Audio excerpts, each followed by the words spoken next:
नमस्कार मित्रों, मैं सतीश स्वामी एडवोकेट आज एक महत्वपूर्ण मुद्दा लेके आपकी समक्ष हाजिर हुआ हूँ।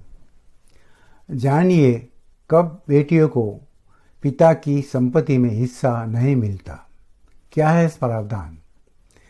बेटियों का संपत्ति में हिस्से को लेकर हमेशा से विवाद रहा है। ये भ्रामक मुद्दा भी रहा है कि किसी भी बेटी को संपत्ति में कितना अधिकार मिलता है।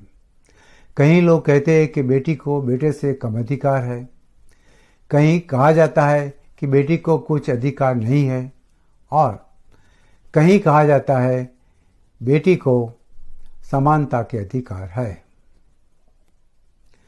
समाज में अलग अलग तरह की भ्रांतियां हैं जो बेटियों को पिता की संपत्ति के हिस्से को लेकर चलती रहती है।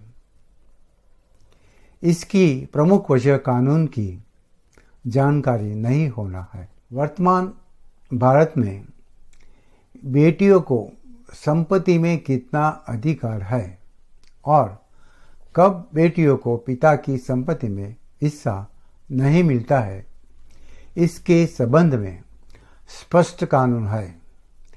कहीं भी कोई भ्रम जैसी स्थिति नहीं है। आज की तारीख में तो सब कुछ स्पष्ट हो चुका है। हमारे देश में संपत्ति के विभाजन को लेकर अलग अलग कानून है। ये कानून सभी धर्मों के कानून है। इन कानूनों में कुछ कानून पार्लियामेंट के बनाए हुए भी है, जैसे भारत के हिंदुओं के लिए हिंदू उत्तराधिकार अधिनियम 1956 है। मुसलमानों के लिए उनका पर्सनल लॉ है। ऐसे ही कानून ईसाइयों के लिए भी है। इन्हीं कानूनों के साथ ऐसे भी कुछ कानून है जो सभी धर्मों पर एक जैसे लागू होते हैं, जैसे भारतीय उत्तराधिकार अधिनियम 1925। ये कानून सभी भारतीयों पर धर्मनिरपेक्ष रूप से लागू होता है। न्यायालय इस अधिनियम की सहायता अनेक मामलों में लेती है। सभी कानूनों से किसी भी व्यक्ति के संपत्ति में अधिकार तय होते हैं, पर ये ध्यान देना चाहिए कि कोई भी ऐसा कानून जो संविधान में दिए गए मूल अधिकारों के विपरीत जाता है, तब उस कानून को न्यायालय द्वारा माना नहीं जाता है, क्योंकि न्यायालय का ऐसा मानना होता है कि किसी भी कानून को नहीं माना जाए जो मूल अधिकारों के विपरीत जा रहा है। भारत में अगर मोटे तौर पर देखें तो संपत्ति दो प्रकार की है।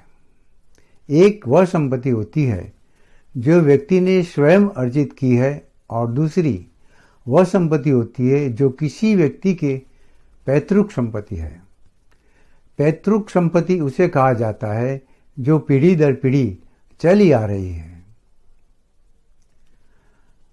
स्वयं द्वारा अर्जित संपत्ति एक साधारण विषय है। कोई भी ऐसी संपत्ति जो किसी व्यक्ति ने स्वयं अर्जित की है, उसे स्वयं द्वारा संपत्ति कहा जाता है।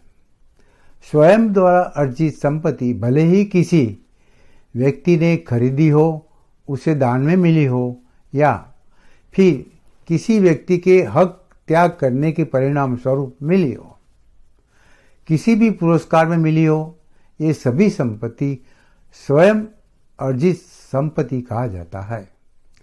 सारी कहानी इन दो संपत्तियों के बीच चलती रहती है, पैतृक संपत्ति और स्वयं द्वारा अर्जित संपत्ति। जब भी कोई व्यक्ति स्वयं से अर्जित करता है, तब उस व्यक्ति के पास अनन्य अधिकार होता है कि वे अपनी संपत्ति के संबंध में कोई भी फैसला ले सकता है। इसका उल्लेख भारतीय उत्तराधिकार अधिनियम और संपत्ति अंतरण अधिनियम में मिलता है। किसी भी व्यक्ति को उसकी संपत्ति के संबंध में फैसला लेने की पूर्ण स्वतंत्रता है। ऐसा फैसला लेने के लिए कोई भी व्यक्ति उसे बाध्य नहीं कर सकता है, अब भले ही उसके बच्चे ही क्यों न हो। समाज में कुछ ऐसा भी भ्रम देखने को मिलता है कि बच्चों को लगता है कि वह पिता को उसकी संपत्ति बेचने से रोक सकते हैं, जबकि ये बात बिल्कुल गलत है। एक बात यानी कि पिता अपनी संपत्ति को कहीं भी बेच सकता है। कुछ संपत्ति पर बच्चों का भी अधिकार नहीं होता। आगे देखेंगे, जब भी कोई व्यक्ति अपने जीवित रहते हुए स्वयं द्वारा अर्जित की गई संपत्ति के पक्ष में कोई फैसला लेता है, जैसे उसे दान दे दे, बेच दे या उसके संबंध में कोई हक त्याग कर दे या फिर कोई अन्य व्यवस्था करते हैं, तब कोई बेटा या बेटी किसी प्रकार का क्लेम अपने पिता की संपत्ति के बारे में नहीं कर सकते। कोई व्यक्ति भले ही अपने जीवित रहते हुए अपनी स्वयं द्वारा अर्जित की गई संपत्ति के बारे में कहीं कोई वसीयत कर दे, इसके संबंध में भी वह व्यक्ति पूर्ण रूप से स्वतंत्र है। वह जिसे चाहे जहां चाहे वसीयत कर सकता है। हालांकि बच्चे ऐसी वसीयत को कोर्ट में चैलेंज दे सकते हैं और इस वसीयत के अवैध होने के बारे में आरोप लगा सकते हैं, पर अगर जांच में ये पाया गया कि वसीयत वैध है, लीगल है, तब बच्चे मुकदमा हार जाते हैं। कब बेटियों को पिता की संपत्ति में अधिकार होता है? एक पिता की स्वयं द्वारा अर्जित की गई संपत्ति में बेटी और बेटों को उसके मरने के बाद ही अधिकार मिलता है। कोई व्यक्ति बगैर फैसला किए मर जाता है, तब बेटे और बेटियों को अधिकार मिल जाता है। हिंदुओं के मामले में हिंदू उत्तराधिकार अधिनियम लागू होता है और मुसलमानों के मामले में मुस्लिम पर्सनल लॉ लागू होता है। हिंदू उत्तराधिकार अधिनियम 1956 में बेटे और बेटी को बराबर का अधिकार माना है। कोई भी संपत्ति में जितना अधिकार बेटे को मिलता है, उतना ही बेटी को मिलता है। बेटा ये पक्ष नहीं ले सकता कि बेटी की शादी हो गई है, उसके सभी व्यवहार भाई लोग करेंगे, उसके पति की संपत्ति में अधिकार उसे मिल गया है। ये बात कोई भी बेटा नहीं बोल सकता है। बेटी स्पष्ट रूप से पिता की अर्जित की गई संपत्ति में दावा कर सकती है। न्यायालय में ये साबित हो जाने पर कि संपत्ति उस व्यक्ति की स्वयं द्वारा अर्जित थी, तब बेटी को बराबर का हिस्सा संपत्ति में दिया जाता है और ऐसी संपत्ति बेटी को उत्तराधिकारी में मिली संपत्ति मानी जाती है। फिर वो संपत्ति की ओनर बन जाती है और अपनी संपत्ति के बारे में जैसा चाहे वैसा फैसला ले सकती है। मुसलमानों के मामले में स्थिति थोड़ी भिन्न है। यहाँ पर बेटी को थोड़ा सा अधिकार कम है, पर आजकल न्यायालय इस अवधारणा को नहीं मान रही है और मुस्लिम पर्सनल लॉ के मामले में भी भारत का भारतीय उत्तराधिकार अधिनियम को लागू कर बेटी को बराबरी का अधिकार दिलवाया जाता है। पिता द्वारा अर्जित की गई संपत्ति में बेटी को बराबरी का उत्तराधिकार मिल जाता है, भले ही वे मुस्लिम है। पैतृक संपत्ति और बेटियों का अधिकार अभी देखेंगे। पैतृक संपत्ति के मामले में थोड़ी सी स्थिति भिन्न है। पैतृक संपत्ति पूर्वजों से चली आ रही संपत्ति है। बेटियों का दूसरी जगह विवाह हो जाता है, ऐसी स्थिति में उनका अधिकार थोड़ा सा कम हो जाता है। अगर कोई रिश्ता बेटी की तरफ से है तब उसको अधिकार कम मिलते हैं और उसके बाद बेटियों की तरफ से रिश्ते के अधिकार को पैतृक संपत्ति के मामले में लगभग समाप्ति हो जाते हैं। लेकिन आगे देखिए, 2005 में हिंदू उत्तराधिकार अधिनियम में कुछ परिवर्तन किए गए और अब एक बेटी को पैतृक संपत्ति में लगभग बेटे की तरह ही अधिकार प्राप्त है। 9 सितंबर 2005 को 1956 के हिंदू उत्तराधिकार अधिनियम में एक संशोधन मूल रूप से महिलाओं को पैतृक संपत्ति के वारिस के अधिकार से वंचित करता था। अब ऐसा नहीं है। अब एक हिंदू महिला या लड़की को अपने पुरुष रिश्तेदारों के साथ समान पैतृक संपत्ति का अधिकार होगा।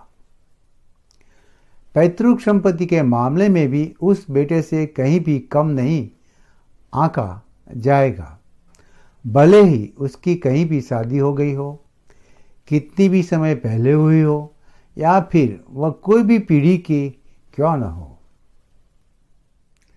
बेटियों को कब नहीं मिलता है उत्तराधिकार, ये देखेंगे। कुछ परिस्थितियां ऐसी है जब बेटियों को संपत्ति में उत्तराधिकार नहीं मिलता है, जैसे कि कोई बेटी अपने को उत्तराधिकार में मिले हक को त्याग कर देती है, तब उसे संपत्ति में किसी प्रकार का अधिकार नहीं मिलता।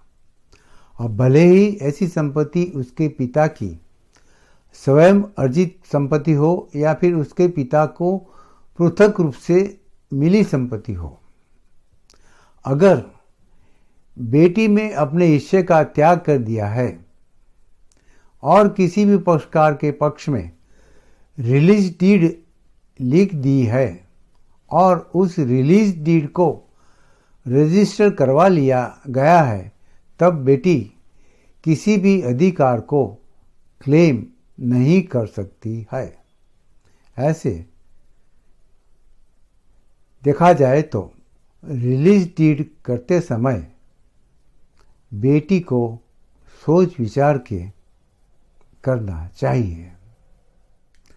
इसी कड़ी में आगे देखेंगे कि अगर बाप स्वयं द्वारा अर्जित संपत्ति किसी वसीयत बेटों के पक्ष में लिख देता है और बेटी को पूर्ण रूप से खारिज कर दे और वसीयत को रजिस्टर भी करा लेता है, तब बाप के मरने के बाद बेटियों को संपत्ति में किसी प्रकार का कोई अधिकार नहीं होता है। फिर वे अपनी संपत्ति के संबंध में कोई भी अधिकार की मांग न्यायालय में जाकर नहीं कर सकती है, क्योंकि पिता ने ही उनको बेदखल कर दिया है और संपत्ति पिता की स्वयं द्वारा अर्जित थी।